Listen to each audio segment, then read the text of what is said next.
Well, yes, it was an opportunity to rest guys in certain areas and to work guys in others. So, yeah, a bye week presents those opportunities, and you know, you always fight against being sharp when you come off a bye week. So our focus is going to be as physical as we can be. You know, that I do believe we can control. How's your offensive line progressed? You know, I keep looking back as where we were a year ago, and we're able to do a lot more. And we look forward to, you know, continued growth. We get Riker Matthews back this week, and that's going to help. And so, you know, as they come back, we hope to get better when good players rejoin the group. So we look forward to that. Are you pretty pleased with how the rotation has come together over the first month of the season? With the O-line? With the O-line, yeah. Is there a common theme that you all are suggesting our O-line's not doing their job? I hope not.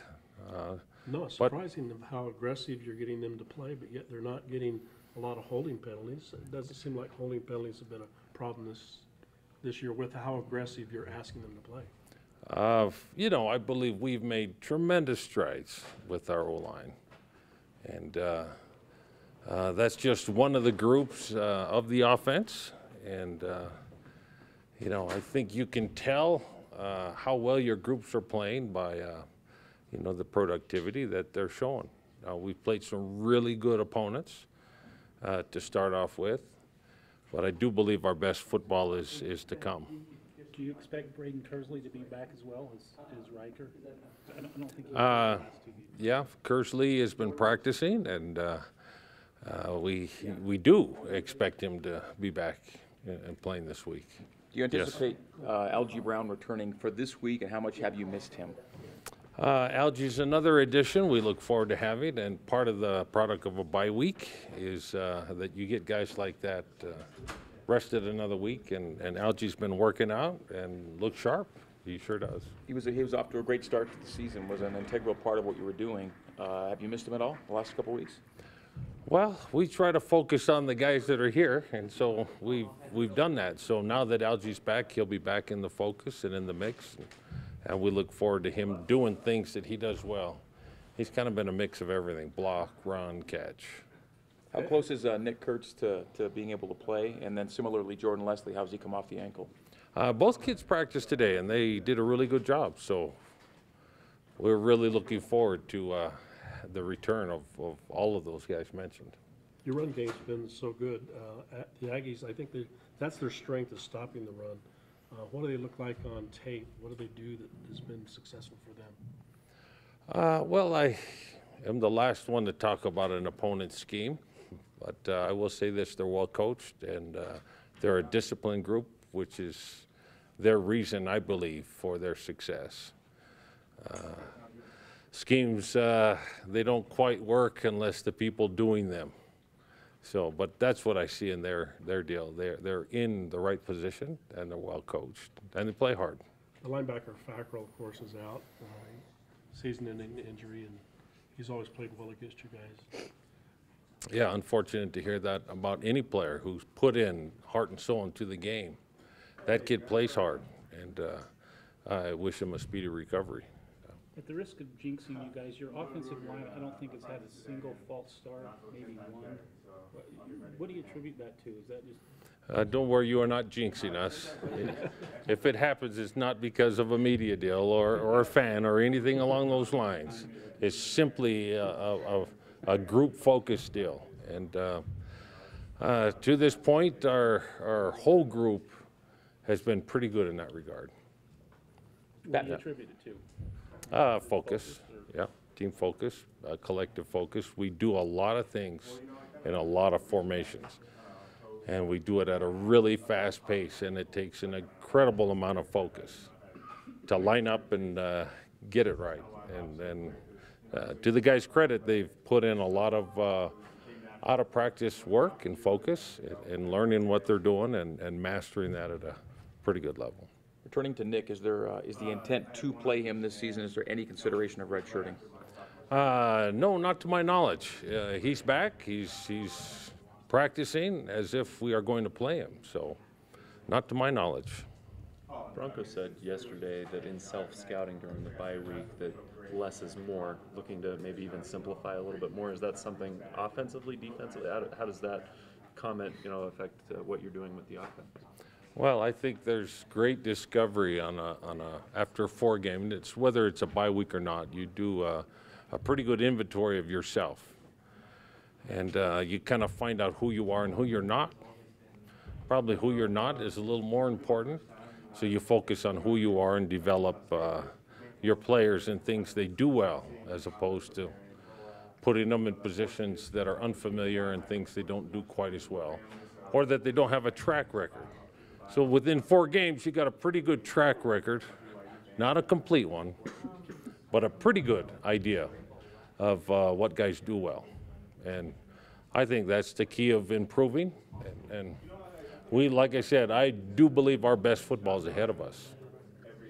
You had a great offensive line at Arizona. How close are your guys to, not matching Great. up, comparing, but, Man.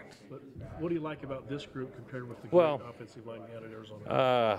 I don't know if any line I've been around, except the one I played in, what I call great.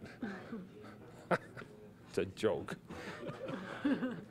No, the key is guys working hard. That's the key, and they're buying all in. And we did some good things when I was a part of Arizona, but boy, were those kids young.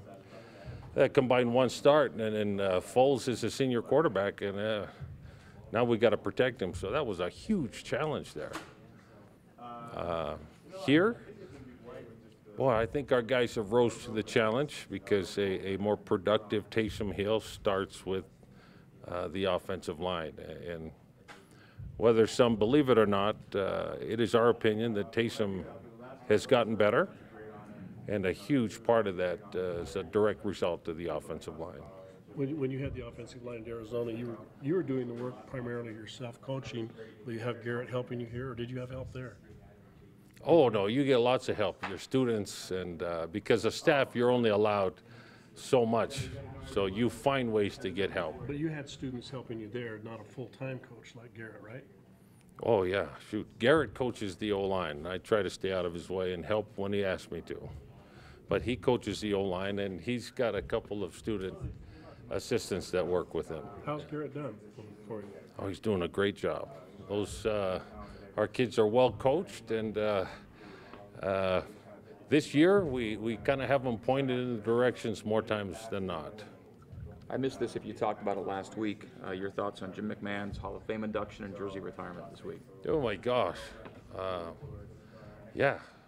I think, and it's just my opinion, that when we played here, it was a really phenomenal time and experience. At least it was for me. And boy, I'm really thrilled to have his deal this weekend for the game. I'm not sure what your schedule is going to be Friday to duck your head out to see if that happens, but Thursday, can you go to the Hall of Fame speeches, that kind of thing, or? Well, I think everyone involved, especially Jim, would understand the process of football and what a coach has to do. So our main focus is with our team to prepare them for the game. But like I said, I'm more than just a coach. I'm a fan as well, and really excited to see that transpire. What else have you seen from Utah State that you guys are preparing for?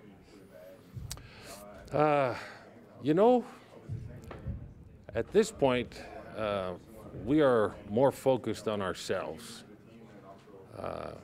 Because I do take it for granted that they're going to prepare their team to their ability, and so our focus is on our team.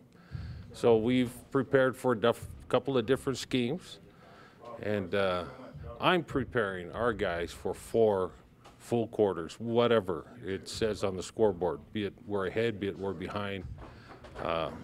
We're looking forward to 4 full quarters of our best football, and that's our focus. Being undefeated is a great accomplishment. It's hard to be picky about an undefeated team, but I'm sure that you find things that you can challenge your team about. There's not one thing in the world that I'm concerned about with that undefeated gig. It's one day at a time, and it's 1 week, 1 game. So as far as I'm concerned, and the focus of our team and everything is just what's ahead of us right now. The moment is preparing for this Friday and playing our best football to the best of our abilities. Do you feel like you still haven't played a complete game on offense? Oh, absolutely, we have not played a full game on offense. Absolutely not. So when it comes to turnovers, when it comes to points, those are the things that we are the most interested in doing. So by far, I don't think there's any kid in the program who feels like we've accomplished what we'd like to on offense. How have you used that to challenge them this past week? I tell you what, these kids are pretty self-motivated, so they want to show 4 full quarters. That's usually how it works. When it's all coaches, then I don't know. Usually you're doing it for the wrong reasons, and it doesn't quite turn out the way you want. So I do believe our guys are self-motivated to do that. 4 quarters of really good BYU football. Behind the scenes, is Taysom taking charge in a leadership role to challenge, self-challenge within the ranks? Yeah, which is kind of the deal. When your best players are your best leaders, you know, kind of like when Jim McMahon was here, you know, your best players are your best leaders. And that's very exciting football when that's the case.